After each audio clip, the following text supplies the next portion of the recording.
This is Jamie Drummond for Good Food Revolution. Today we are joined all the way from Stellenbosch, South Africa, by winemaker William Wilkinson, who is joining us from Le Bonheur winery.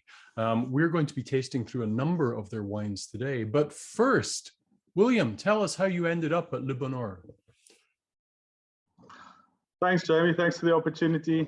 Yeah, I think it's been a true blessing. I've been privileged enough to join the team. I got offered the opportunity by my fellow partner here at Bonheur Wine Estate if I'd be interested to go through the hoops and maybe stand a chance to get employed as a senior winemaker and a vineyard specialist at Le Bonheur.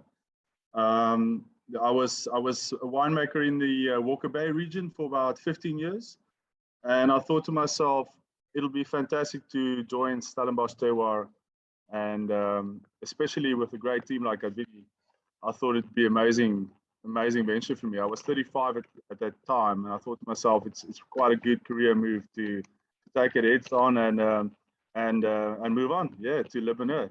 How did things change when you moved there and you had these French bosses that were kind of watching what you were doing from far away in Europe?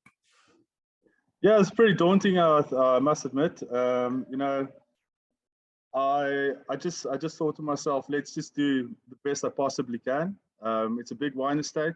Yes. It's double the size that I worked with, and it's well, it's a superior terroir. So I knew that terroir will be behind me, and yeah, we took it heads on, and I have a fantastic team behind myself, and it actually went pretty smoothly. I must admit, you know, at the beginning,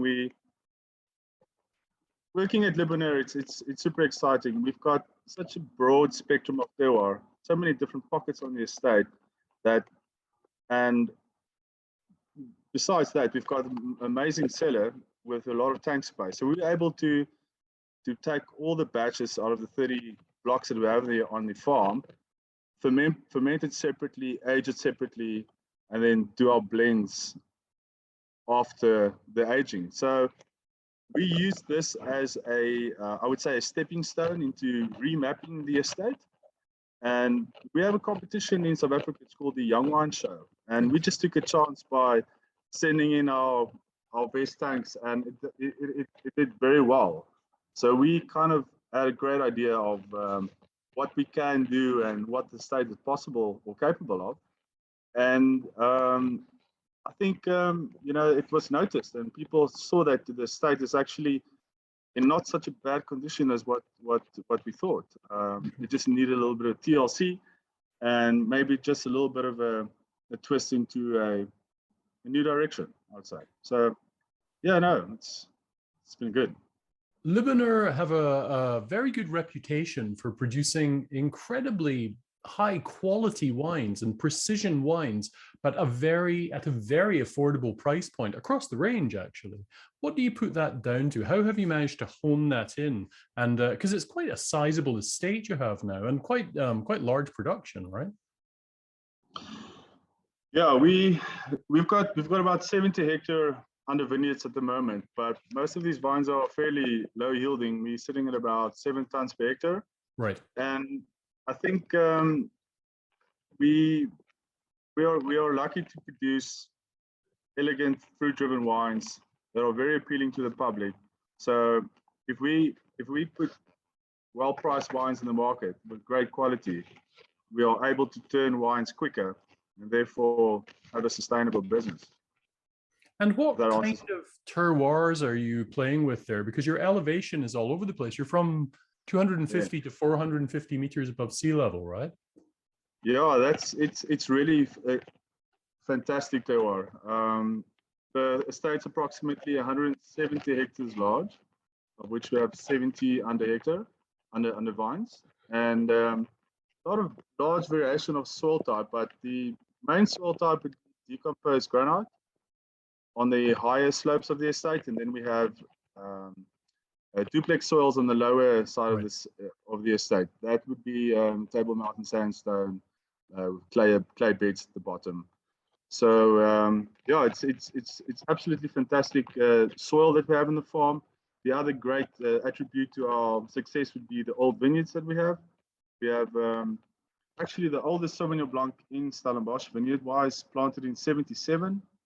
Then we have Merlot planted in 84. Both these varieties are listed under the old vine heritage scheme. Is that the certified heritage vineyards? Correct. Yes, yeah.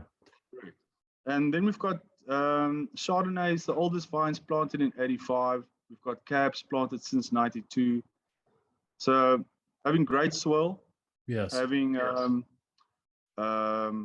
old vines with established root systems, great cultivars, noble cultivars planted on quite unique areas. Like what the previous farmers did was quite mind-blowing. Planted Cabernet Sauvignon on higher altitude and also on northeast or north-facing slopes. So that's predominantly morning sun on our vineyards. Yes, So these are pretty next-level ways of thinking back in 30 years ago. So that's been a super plus point for us to work with these well-established vineyard blocks.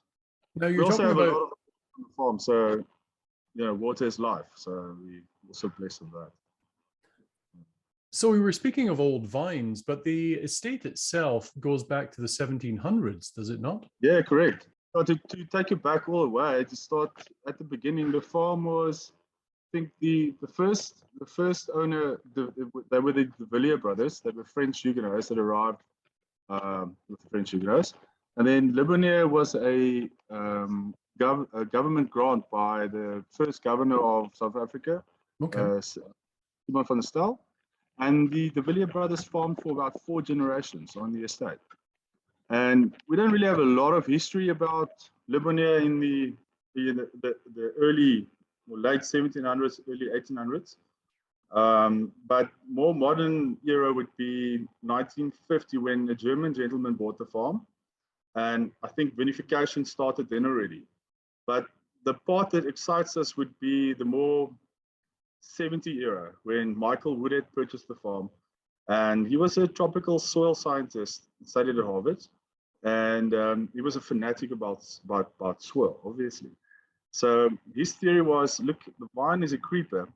And if you open up forest floor, you'll see beautiful, moist, very alive, humid soil. So he introduced 6 tons per hectare topsoils in all the vineyard blocks on Le Bonheur. So obviously the industry, they were pretty amazed. And he's received such proper recognition for border varieties and Sauvignon Blanc that it basically introduced a whole renaissance on soil analysis prior planting of vineyards. I was about to say he was kind of ahead of his time with that. Yeah, absolutely. And if you think about it, well, this is true fact. But besides that, we have the oldest Sauvignon in Stellenbosch. He also started, or Le Bonheur basically started the first commercial Sauvignon Blanc to ever reach the market in South Africa.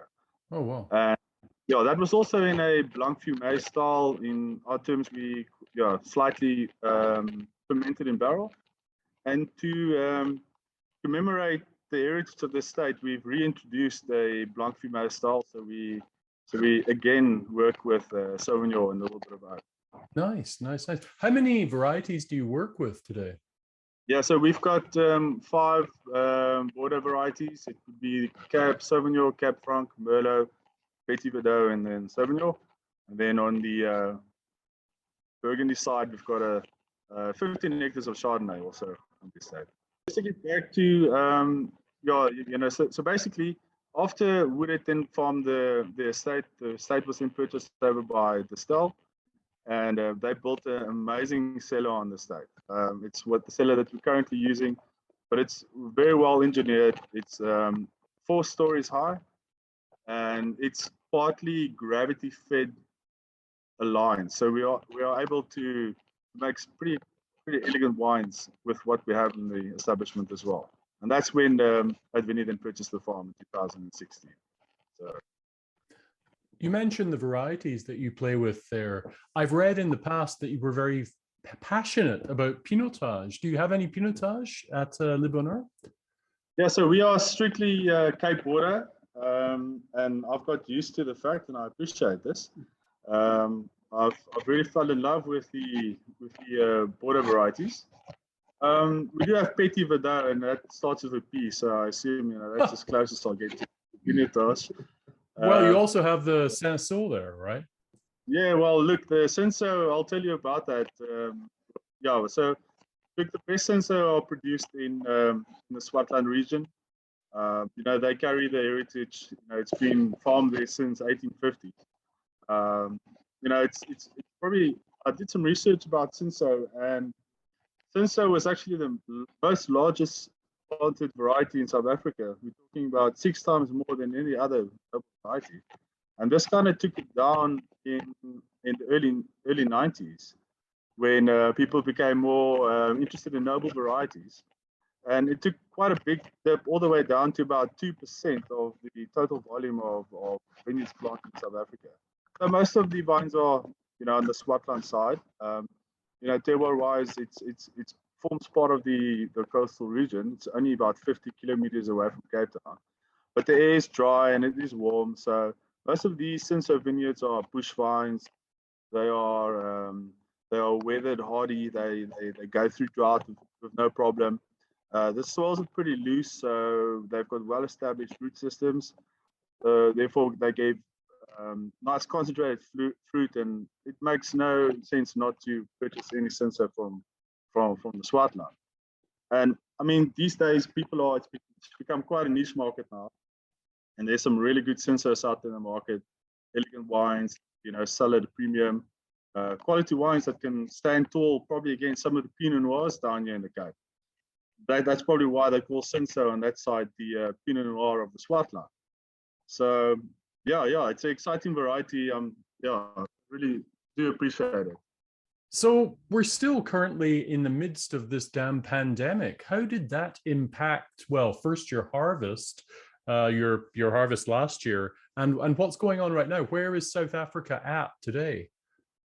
Well, I think it's looking bright. They're talking about another lockdown in December. I'm not. At the moment, I feel that we're looking. I mean, there's been a super decrease in infections. So I think we finally got our antidotes or injections lined up, and it's positive. We're just hoping that we don't go under lockdowns again. Yes, yeah. We focus a lot on exports. So there were 1 month where our borders, our exports got locked down. I never understood why they did that exactly. Yeah, but, I think what happened was there was a container that got mugged on the N1 from KWV side. So it must have been, but I thought, rather just sharpen up the police on the N1 rather. But yeah, luckily our president opened up international sales, and we're going strong. So obviously the Canadian market is our biggest pool, and it's pulled us through. Well, your wines are very popular in both Ontario and Quebec. I know that because I've seen them when I've been traveling through Quebec. But thank you very much for joining us at Good Food Revolution today. Really appreciate your time. We're going to spend some time tasting through these wines one by one. But William, thank you very much for joining us today at Good Food Revolution. Thank you, John.